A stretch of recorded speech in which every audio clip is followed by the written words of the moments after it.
Izuku's POV. As time passed, I couldn't seem to fall asleep, especially when my friend is in danger. And the fact that Todoroki doesn't seem to be mentally stable without Yin makes it worse. Woo! Well, at least we will be able to save her soon. We just have to wait. The only thing that I'm worried is about Kirishima. He's too possessive of Yin. So that makes it harder to save her. I just wish that none of this would happen. Kirishima's POV. My pebble, she just got taken away from me, and I can't let that happen again. She belongs to me. She's going to spend her life with me, and I cannot let anyone steal her away from me, especially that Todoroki. He even touched her.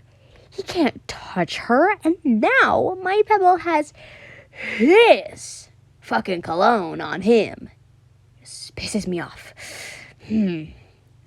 Pebble. Yes, Carrie? She asked. Can you take a shower? Like, right now? I said. Why though? 'Cause you're dirty. And the worst part of it all is that Todoroki's cologne is on you. And I don't like that. As I saw her, she giggled. Hey, what are you laughing at? I said angrily. It's just adorable when you act all angry over the littlest of things. As she continued to giggle, her laughter are just music to my ears. And not to mention, she looks so cute like that. But can you take a bath, though? I really don't like it when Todoroki's scent is on you. It pisses me off. I said while hugging her from behind. All right, Carrie, if it makes you happy.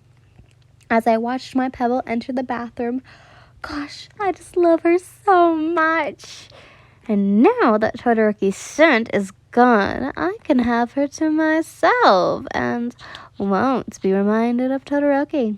That bastard. Fucking hate him, I swear to God. Time skip. A few weeks later. Alright, Todoroki. It looks like your leg has finally healed, but since it had just recovered, I suggest not do various activities.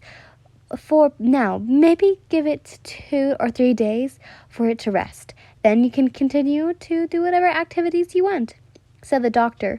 About 2 weeks ago, Izuku had convinced Todoroki to see a doctor, since his legs were getting worse when Kirishima shot him. Well, at least he is healed now, but the thing is that Izuku and some people of Class 1A, along with the pros, would be putting their plan to save Yin into action soon, and since it's within a few days' time, Todoroki might not be able to help and save his Yin. But I need to save someone. She's very important to me, and I really need her. Please, doctor, let me save her first. Then I will rest. Todoroki said when he heard he was unable to do various activities since his leg just recently healed, and begged the doctor to let him save his one true love. Sorry, sir, but I'm afraid I can't since your leg just recovered, and if anything bad were to happen, it might get worse, she said, shaking her head. But please, I'm begging you. As Todoroki begged, Izuku came in. Hi, so sorry to interrupt, but I heard yelling from outside and just wanted to check if everything was okay. As he saw Todoroki begging the doctor. Excuse me, Doc? What could you explain what happened? He asked politely. Well, sir, your friend here got agitated when I told him he was unable to do various activities due to his leg, since he really wanted to save someone. The doctor explained. I see. Well, Todoroki, your friend. All right, and we can't let you save Yin until your leg is all right. Okay? Oh, and Doc, may I ask how many days does he need to rest? Approximately 2 to 3 days, she said cheerfully. Okay, thank you, Doc. My friend and I will be going now, as Izuku dragged Todoroki out of the ward. But Midoriya, what about Yin? She's in danger. My love is in danger. I can't just leave her, as Todoroki yelled. Well, lucky for you, we will be able to save Yin, and on the bright side, since you need around 2 to 3 days, you would be able to join us, Izuku said as both of them exited the hospital. Wait, really? Todoroki asked.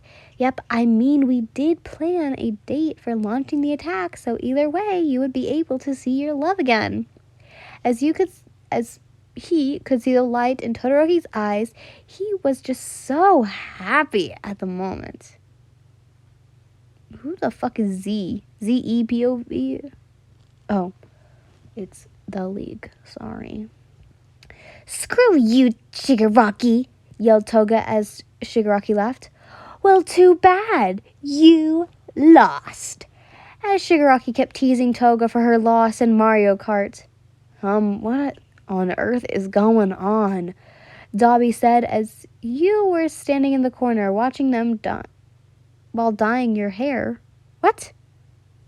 Well, I can't deal with this bullshit today, so I'm just gonna go for a walk. Yin, wanna come? Dabi asked.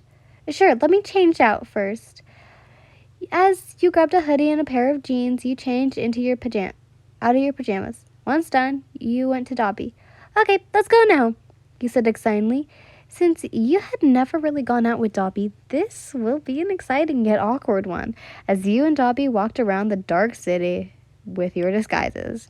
And don't worry, you wear a mask as well. So, how are you doing so far? You asked Dabi, so that it wouldn't be so awkward. Fine, I guess. What about you? He responded. Pretty good.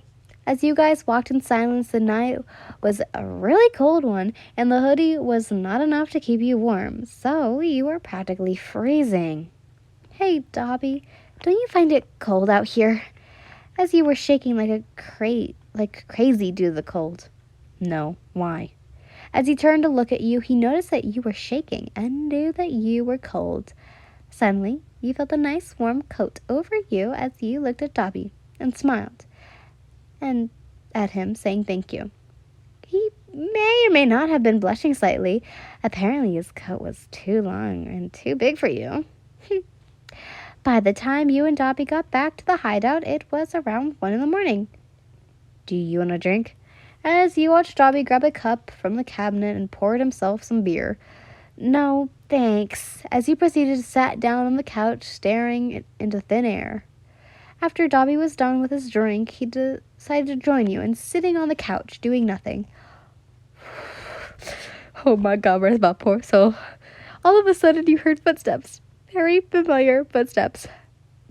Why is it so noisy in here? As a grumpy Kirishima came out along with his hair down, as he rubbed his eyes for a clearer vision. Pebble, you're back! I missed you! Where on earth did you go? As he picked you up from the couch, then suddenly looked at Dabi, with daggers in his eyes. Were you hanging out with Dabi earlier? He asked, as you started to sweat nervously. Yep. Was all that came out of your mouth. As he turned, he headed and carried you back to his bedroom. We'll talk about this tomorrow. Oh, as he entered the room and placed you down gently on the bed and tucked you in while he snuggled beside you, wrapping his two muscular arms around you. Good night, babe, he said as he kissed you. Oh, and by the way, while there, he threw the jacket on the ground.